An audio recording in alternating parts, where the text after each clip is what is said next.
The Statue of Unity is a monument dedicated to Sardar Vallabhbhai Patel, one of the founding fathers of the Republic of India.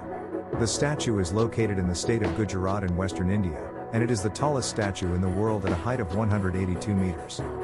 The idea for the statue originated with the Chief Minister of Gujarat, Narendra Modi, who later became the Prime Minister of India.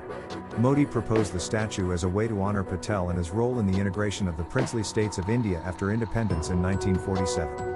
The statue was designed by Indian sculptor Ram V. Sutar, and it was constructed by the Larsen & Toubro Construction Company. Construction of the statue began in 2013 and was completed in 2018.